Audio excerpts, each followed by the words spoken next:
Hello everyone, myself Saraswati. I will be handling management and entrepreneurship for IT industry.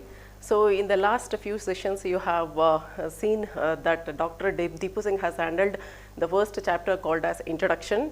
So I will be continuing now with the second chapter, that is planning. So this particular chapter has 4 different topics: nature of planning, importance of planning, types of plans and steps in planning. So let us have a look into each one of them in detail. So first of all, I will be teaching you what is the nature of planning. So in order to know about the nature of planning, first of all, you need to know what is the definition of planning. That is, what is planning?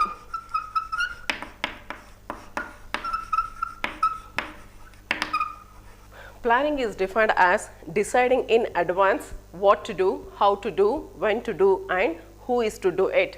So what to do means the first and foremost thing is what to do. So the organization is going to set the goal, right? So how to reach that particular goal is the next question. So when to do it, when it has to be done, carried out, or the task needs to be carried out, and who are all the people who are involved in completing the task, all who is going to help to reach the goal, right? So this is the basic definition of planning. It is the beginning of process of management. So it is the continuous intellectual process where the manager has to think before acting.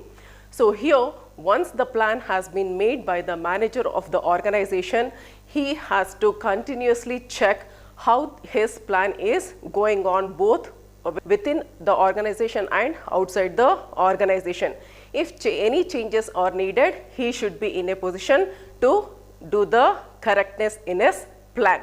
So plans has to be flexible to make the changes, and these changes should be adopted with undue cost. So let us have a look into where and all the flexibility of plans is needed. So flexibility of plans is required in technology. It is also needed in marketing. It is needed in finance. It is needed in personnel, and it is also needed in organizational structure. So what is this flexibility in technology? Any organization has to be flexible in changing its product mix in order to satisfy the customer. So let us take one simple example, that in recent days we have seen that a man called as Gupta, so he decided to build the statue of his dead wife for their housewarming ceremony. In that particular situation, he communicated with the sculptor, and the sculptor is suggested with what are all the materials that they usually use in order to make the statue. So wax, rubber along with silicone material. So if the statue has been made with the help of wax, so then the maintenance will be very high. So henceforth they have decided to import the silicone product from abroad and started building up the statue. It looks so realistic that we cannot feel that it is a statue, rather than it is going to give a look like normal human being like us, right? So that is how the flexibility in technology is needed by any of the organization. When we look into the marketing, flexibility in marketing is very much essential. So if the company is going to sell its product or provide the service in one particular location, it has to have the capability to shift its location from one position or one geographical area to another geographical area. So flexibility in finance. So when the organization is in need of any additional amount, so it should be in a position so that it has to raise the funds to run the organization and also complete the planned task. So personnel. Organization has to have the flexibility in personnel, that is, it has to have the flexibility to change a person from one job to another job. Let us assume or take an example where a company is going to be in 5 different projects. So let me call it as project 1, project 2, project 3, project 4 and project 5. So n number of peoples are allocated with different projects. So let us assume that a person who is working in this project is going to be shifted to project number 5 because of various reasons. So whatever the skills and the efficiency or the knowledge which is required for the project 5, so might be available in any of the person or employee who is working in project 1. So henceforth he or she has been allocated with both project 1 and project 5, or they may be shifted from project 1 to project 5. This kind of flexibility should be there in any of the organization. Then the last one is organizational structure. So here any organization is going to make use of 2 different structures. One is called as horizontal structure, another one is called as vertical structure. In the horizontal structure, so we are going to call it as a flat structure.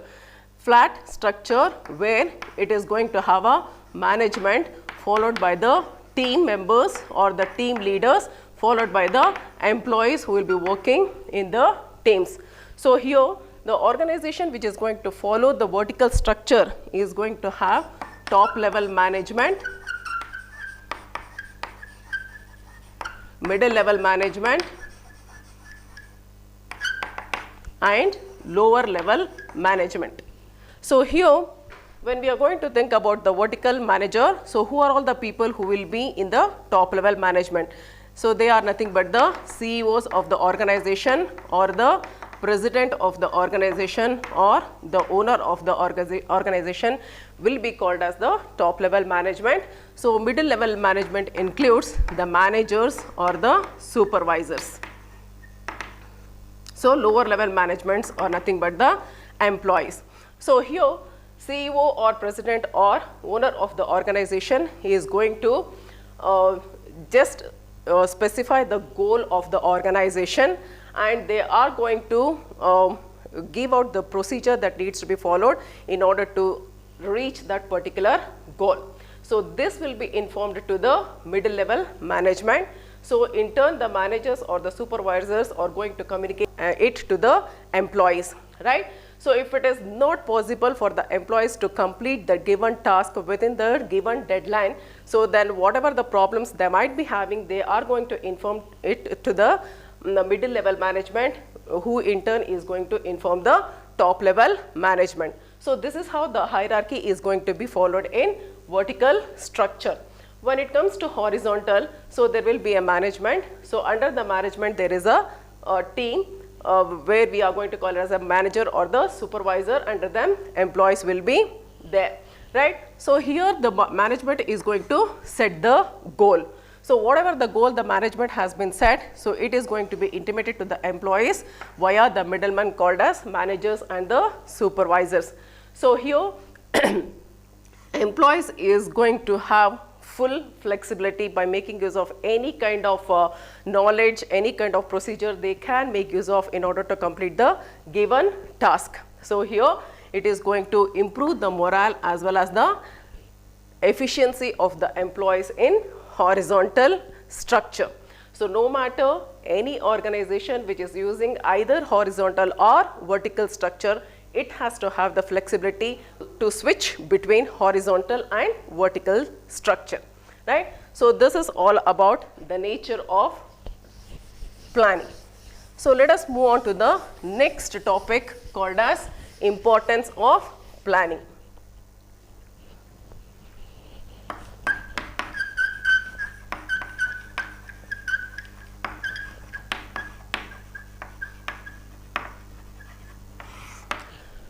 So no matter whether it is a big organization or small organization, whether it is a private organization or a government organization, so whether it is a profit makeable business organization or non-profit makeable business organization, planning is going to play a very important role.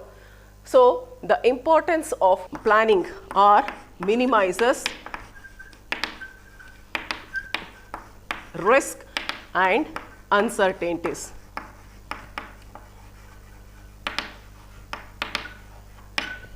So today, organization has to exist and survive or function in the environment which is changing with technology, political issues or environment, right? So planning is going to be done for the future where future is uncertain. So when the planning has been done, keeping in mind what are the risks the organization is going to face in future, so it naturally is going to minimize the risk and uncertainties. Example, so in future, right, so there may be some kind of accidents which may happen within the organization, or burglary can happen, or some kind of a fire may get in the organization itself. So they are going to take up the precautionary measures, right, in order to overcome all those risks and uncertainties. Henceforth, it is going to minimize the risk and uncertainty. So if we want to take up one more example, right, so if any organization wants to fix the sales tax, then the marketing and sales department has to do the survey in order to check out what are the other organization, or which are the other organization which are in the market, and what is their sales, how are they going to make profit, right? Everything needs to be surveyed by them. So henceforth, it is possible for them to fix up the tax for the sales which they are going to make. Then the next one is leads to success. So planning does not lead to success, but proper systematic planning definitely leads to success. So once whatever the things that needs to be done has been planned well in advance, so if it is going to be carried out, right, so there will not be any confusions which is going to arise, and the things is going to happen as planned. So henceforth, it definitely leads to success. A simple example is, if we are going to plan to go out for 5 days, right, so we will be knowing, or we are going to plan well in advance, who are all is going to join with us, and how many days we are going to have outside, that is whatever the trip we have organized, and where and all we are going. So in each day, where and all we are going to stay, and so on. So if everything has been planned well, so we can go to the trip and come back safely, right? So this is going to lead to success. Next is facilitates focus on organizational goals.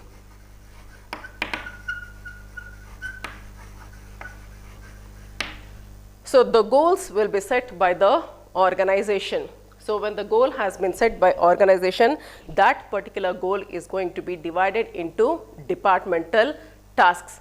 So each and every employee, no matter which particular department they belong to, so they are going to coordinate with each other, and they are going to successfully achieve the goals set by the organization. Next, facilitates control. So here, planning is going to serve as a standard in order to measure the performance, or in order to evaluate the performance. So the standard needs to be fixed up. So then what is controlling? So controlling is nothing but comparison between the actual output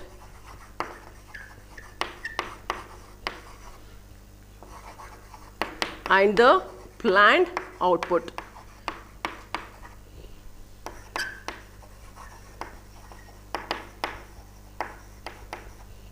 So controlling is nothing but comparison between the actual output and the planned output.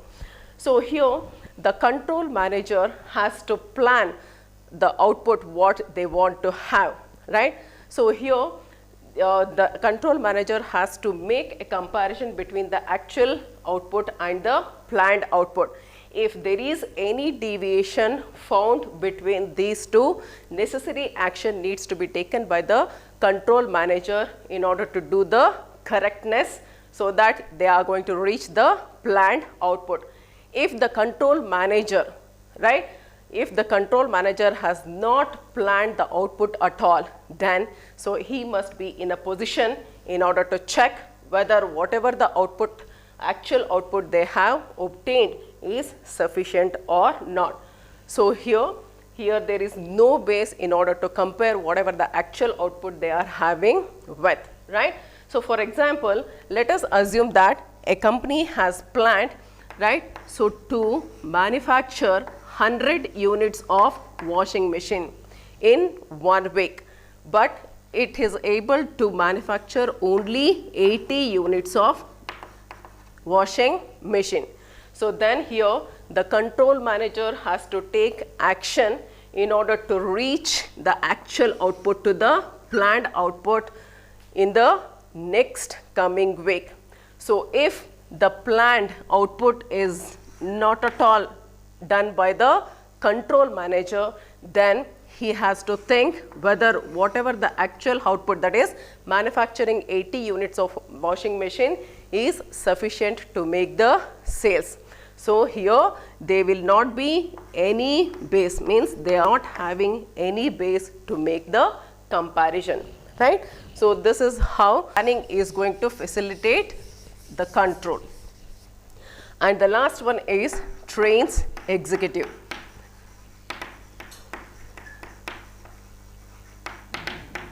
So as I said earlier, the vertical structure is going to make use of top level management, middle level management and lower level management. So if the top level management decides to make a profit or to increase their profit by 10%, so then they have to have a knowledge whether they need to introduce some more product, right. So whether they need to expand their business to other locations or regions, or do they need to take up a new business, right. So all these things they have to worry about, right. So they are going to consult some expert in order to get the idea about all these things. So henceforth they are going to gain some kind of knowledge. So when it comes to middle level management, so here middle level management are nothing but the managers and the supervisors. So they are going to lead the teams of employees. In order to lead the teams of employees, they need to have a leadership quality, right. So this leadership quality is going to play a very important role. And also whenever the task has been assigned by the organization, so different types of skills and knowledge is going to be very much essential to complete the given task.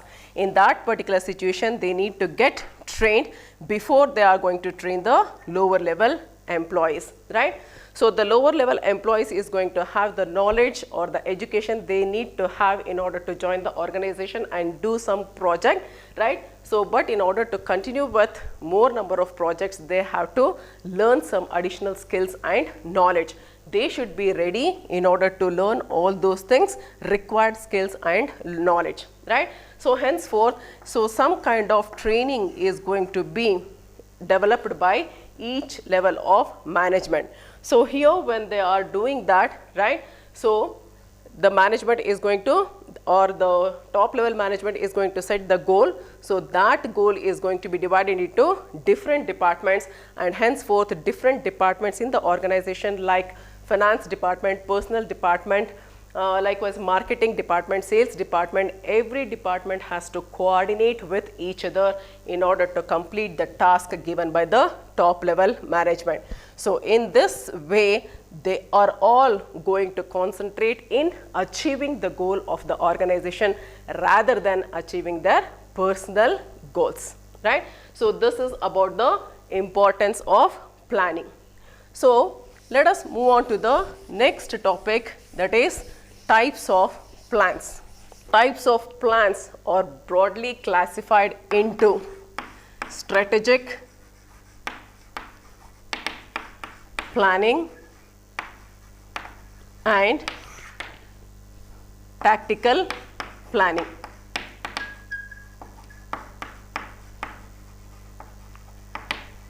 And standing and single use plan is the second type. So let us have a look into the first type, strategic planning versus tactical planning.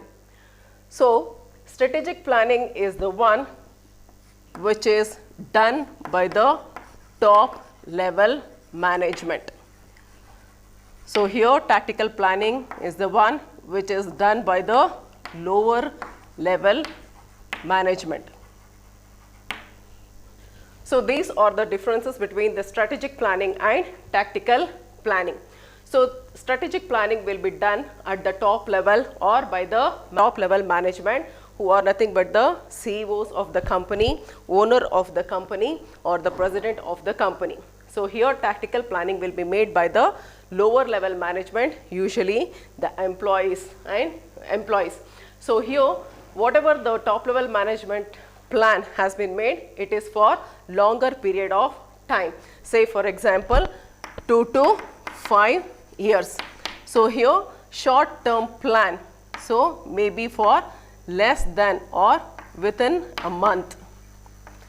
So here strategic planning is going to focus on the major goals that they want to achieve and the policies they have to follow in the organization, and whatever the resources which is needed in order to reach the task set by the organization, they are going to allocate the resources like men, materials, machines, and so on. So here the lower level management is going to make use of how the allocated resources can be utilized. So they are going to think about the utilization of the resources allocated by the top level management. So here the top level management are going to foresee about the policies, political issues, environment, and all of them are uncertain because it is going to be changed from one particular period of time to another particular period of time. So here they are going to generally look at the performance of the past organization, means past performance of the organization, and hence they are less uncertain.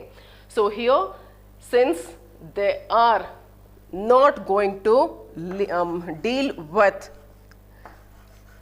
day-to-day operations, so they are having less details about how the day-to-day operations is going on, right? So here under the tactical planning, so they have more number of details as they are going to communicate with the different departments. They will be knowing how many units they are going to do the production in each day, and for that what are all the resources they are using and all. So henceforth it is more detailed and are involved in day-to-day operations. So let us have a look into the next one, that is the single use plan and standing plan.